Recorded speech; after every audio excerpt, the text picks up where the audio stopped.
What's up, family? Welcome back to Out of the Darkness. I am Q. Guys, so Donald Trump is on a rampage right now. Donald Trump is so incredibly focused, probably the most focused I've seen him since 2016. Donald Trump is bird dogged and he is hunting right now states, especially blue states, that have committed fraud and have enabled fraud in a major way. States that we've seen them take advantage of the American people to take our tax dollars and willy-nilly give this money away and allow this money to go to foreign countries. And much of this money is being tracked back to terrorist activity.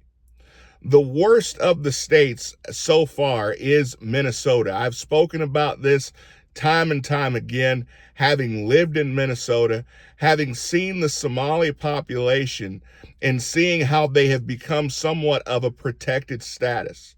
I'll explain to you why here in just a minute, but we now know, and it's come out, that Governor Walz has seen it, has watched it, and has actually threatened the good people.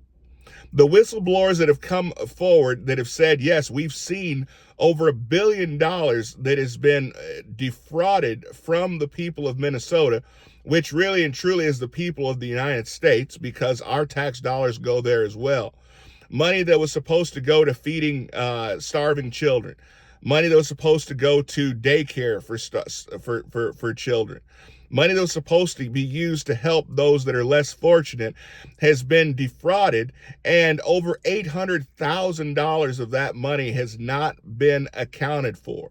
There's been over 55 people that have been convicted and jailed as a result of this fraud, and hundreds more that are to come. The problem is that the people who've come forward in government have been threatened with their jobs, have been threatened to have the strong arm of government come back on them if they don't shut up and keep their mouths quiet about the fraud that they are seeing. And now this has come out, and fortunately some brave Americans and brave Minnesotans have said, threaten me all you want. This needs to come out.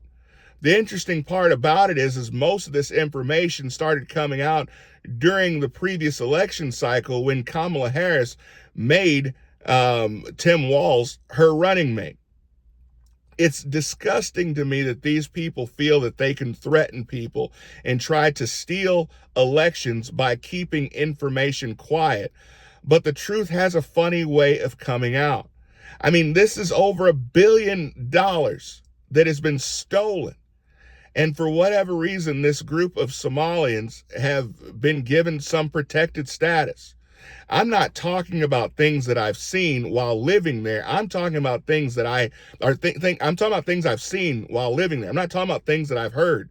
I know specifically of situations where large caches of weapons, I'm talking about illegal weapons, I'm talking about RPGs, I'm talking about fully automatic weapons that have been found in homes in Minnesota, in apartment complexes paid for by the government, Section 8 housing, that weapons were stashed in the floor, that sheriff's deputies that I know personally have found these weapons and were told to keep quiet about it and weren't allowed to bring it to the public's attention. I'm talking about going from the sheriff's department, local sheriff's departments, all the way up to the governor's office. Guys, this is corruption like we've never seen before. And we now know that the reason why these people have been protected is because were it not for these immigrants, we would probably see the state of Minnesota go blue or go red. Minnesota is a hugely red state that is controlled by a few metropolitan areas. And unfortunately, we've seen government officials that have allowed crimes to go by the wayside just to ensure that they could stay in power and stay in office. This is about to be blown up. It is a bombshell that is absolutely going to make national news and already making national news, and I'm here for it. I believe Tim Walz should be put on trial and should be put in jail, and Kamala Harris, having known about this and hid it during the election cycle, needs to be prosecuted as well. Let me know what you guys think. Comment below. I'll see you guys next time. Be blessed.